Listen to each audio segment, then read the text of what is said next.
And how'd you define those values? Did you define them? Yeah, it's a great question. It's interesting because I feel like one of the mistakes people make is not making it personal, and thinking that they just need to look at what other companies are doing. So for me, it was, what do I care about? And I think at the end of the day, the CEO, founder, it's that, and what you care about is like the DNA of the company. Eventually, everyone that you hire cares about that. So we have 5 values: golden rule, treat people the way you want to be treated; success for all, drive success for all our stakeholders; childlike joy, bring the kid new to work every day; shoshin, which is a Japanese word for beginner's mind; and stay thirsty, my friends, which is definitely a copyright violation from a Dos Equis commercial, all about internal drive.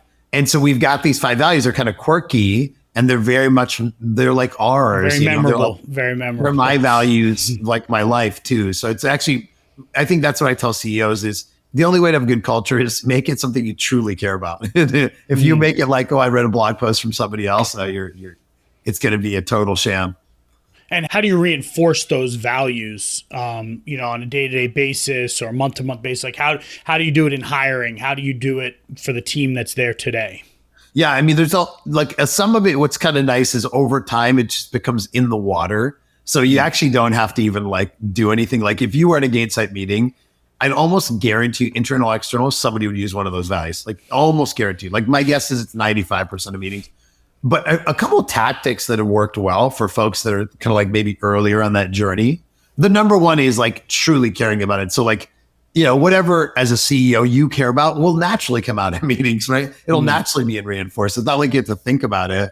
I've talked to some CEOs where like they can't even recall their values. Like I'm like, oh my God, such a right. And it's like, no. They're like, oh, they're really important. I'm like, what are they? They're like, I don't know. And it's like, oh my gosh. And so you have to like really care about them.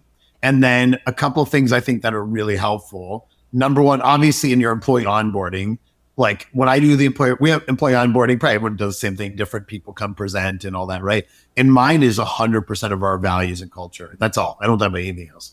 And I just go through each value, what it means, why it came up, et cetera. So that's one thing that we do.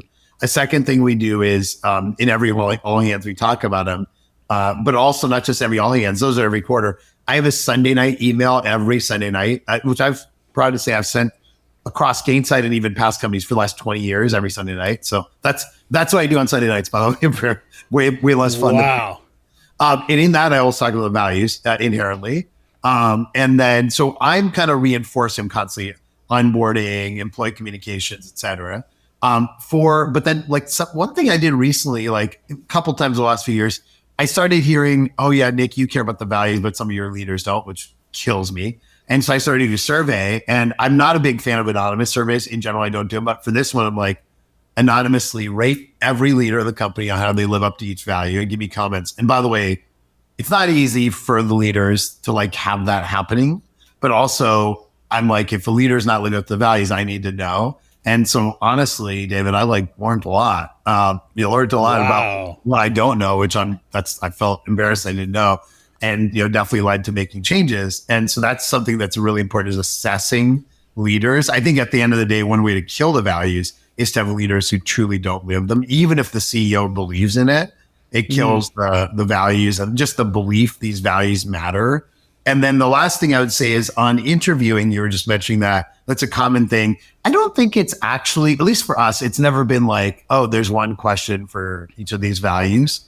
But it's more like when we have discussions with candidates, how are those values naturally showing up? And then in the assessment, it has those in there, but it's not like a question. It's more like a natural, our team all knows it so well.